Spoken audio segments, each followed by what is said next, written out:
अजित पवार के निधन और 9 लाख करोड़ के कर्ज पर गरमाएगा सदन।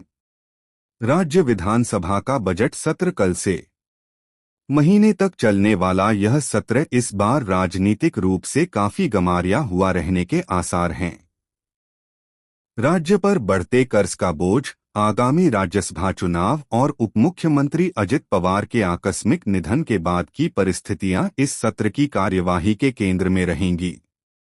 अजित पवार को दी जाएगी श्रद्धांजलि। सत्र की औपचारिक शुरुआत राज्यपाल के दोनों सदनों के संयुक्त संबोधन से होगी।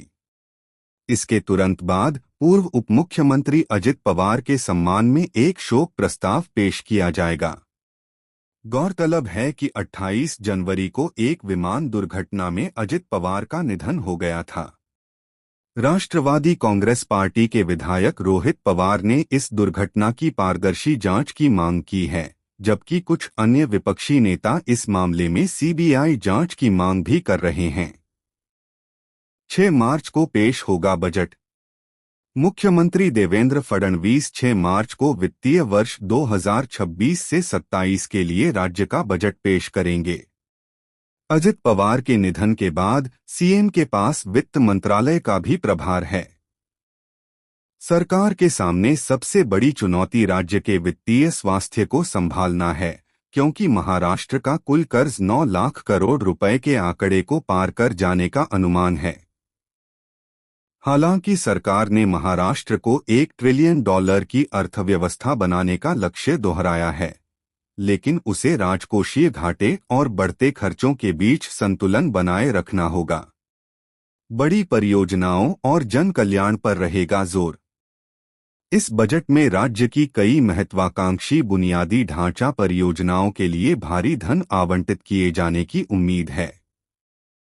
इनमें Pune Nashik high speed rail corridor, metro rail का विस्तार, पालघर में प्रस्तावित वाढवन बंदरगाह का विकास और मुंबई वाटर मेट्रो परियोजना प्रमुख रूप से शामिल हैं। इसके साथ ही सरकार अपनी लोकप्रिय कल्याणकारी योजनाओं जैसे मुख्यमंत्री माझी लाड़की बहन योजना को जारी रख सकती है, जिसके तहत पात्र महिलाओं को 1,500 रुपये प्रति माह दिए जाते हैं। किसानों के लिए राहत पैकेज। विदर्भ और मराठवाड़ा जैसे क्षेत्रों में मौसम की अनिश्चितताओं को देखते हुए सरकार जलवायु अनुकूल कृषि के लिए एक विशेष पैकेज की घोषणा कर सकती है।